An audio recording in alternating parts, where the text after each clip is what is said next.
Hello and welcome. So in this video we're going to discuss pain.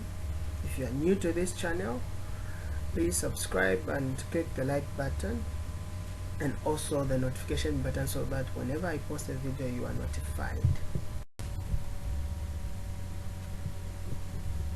Pain embodies a complex and intricate dimension within the human experience, acting as a vital mechanism through which the body communicates potential harm or injury.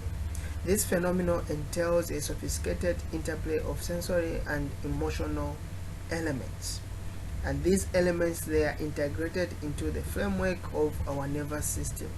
Grasping the essence of pain requires delving into its definition, classifications, and the intricate neurophysiological processes that form the foundation of its perception.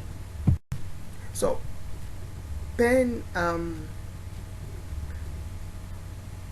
is a complex emotional experience, typically associated with tissue damage or the perception of potential harm to the body.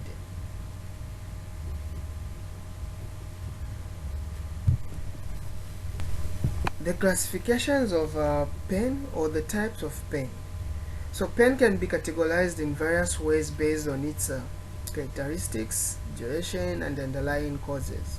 Here are some common types of pain. There is acute pain. So this acute pain is usually a sharp or sudden discomfort that often serves as a warning sign of injury or a potential threat to the body. It is typically short-lived and resolves as the underlying cause is treated or heated. Another type of pain is chronic pain.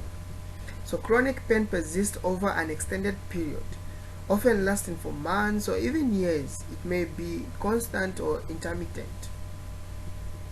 It lasts beyond the normal healing time and may not always serve as a clear protective purpose. Another type of pain is nociceptive pain. The nociceptive pain, this pain results from actual or potential damage to tissues. It can be somatic, meaning it is involving the skin, the muscles, or the joints, or it can be visceral, where it is just involving the internal organs. And examples of such is a cut, a burn, or arthritis pain. Another type of pain is neuropathic pain. Neuropathic pain arises from damage or malfunction in the nervous system. It is often described as shooting, burning, or tingling. Examples of such is diabetic neuropathy, sciatica, or post-hepatic neuralgia. There is also psychogenic pain.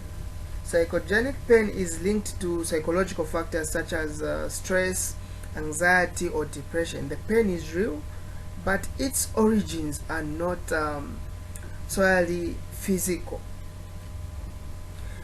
Examples of such pain is that the pain usually is not explained by physical injury, but it is related to emotional distress. Radiating pain is another type of pain. The radiating pain starts at one location and extends to into nearby areas. It often follows the path of nerves. So, example is that this is a pain that is, for example, starting in the back and radiating down to the leg, which is the sciatica. Another type of pain is the referred pain. Another type of pain is the referred pain.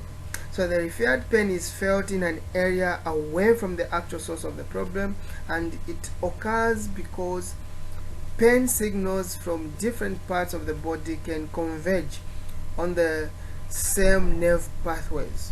Examples are heart attack pain, which is felt in the left arm or the jaw. Idiopathic pain is another type of pain. So idiopathic pain has no identifiable causes. It is a term used when the origin of the pain is not known. Examples: chronic pain without a clear explanation despite thorough medical investigation. A breakthrough pain is another type of pain. So breakthrough pain is a sudden and intense flare-up of pain that occurs despite the patient being on chronic pain medication. An example is a cancer patient on constant pain medication experiencing sudden severe pains.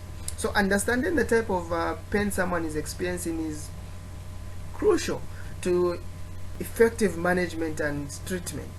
It allows healthcare professionals to tailor interventions to address the specific characteristics and underlying causes of the pain. Now look at the physiology of pain. So the neurophysiology of pain involves the complex interaction of the nervous system in response to harmful stimuli. So let's look at the key components that are involved in this physiology of pain. There is the nociceptors. So these are specialized nerve endings that detect and respond to noxious stimuli. So a noxious stimuli could be a harmful stimuli. Okay. Nociceptors are found throughout the body in various tissues, and they can be activated by things like extreme temperatures, pressure, and chemicals. Okay. After that, then there's transduction. When a noxious stimuli activates nociceptors, they undergo a process called transduction. During transduction, the physical energy of the stimulus is converted into electrical signals or nerve impulses. After that happens, then there's going to be transmission. So in transmission, the nerve impulses travel along the nerve fibers, typically the A delta and the C fibers, towards the spinal cord. A delta fibers are myelinated,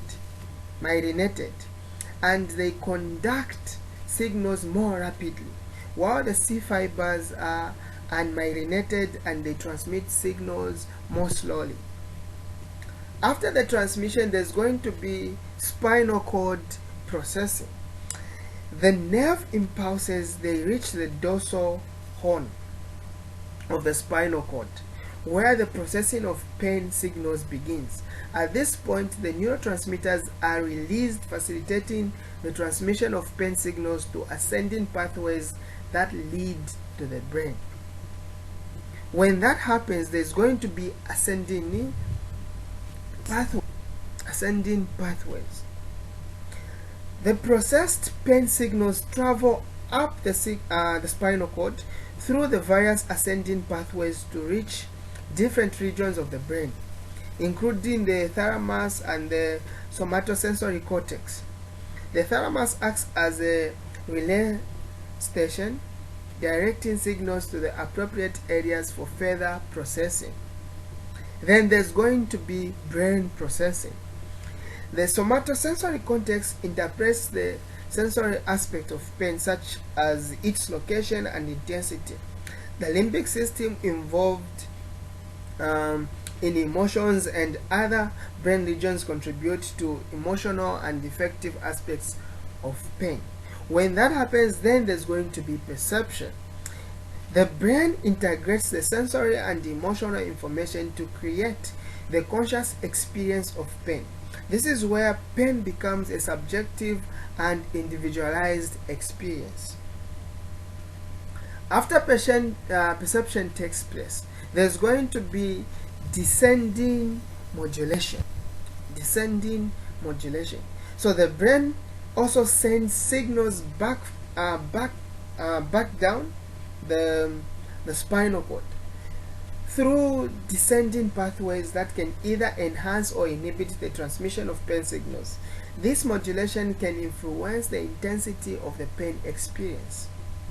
Then there's going to be the last thing, which is the response. So finally, the brain generates a response to the pain. This response may include reflexive actions like pulling your hand away from a hot stove. Then there's going to be emotional reactions and cognitive evaluation of the pain experience. So understanding the neurophysiology of pain helps in developing strategies for pain management, as it provides insights into the various points in the pain pathway where the interventions can be targeted. So it's a complex but crucial system designed to alert the body to potential harm and promote protective action.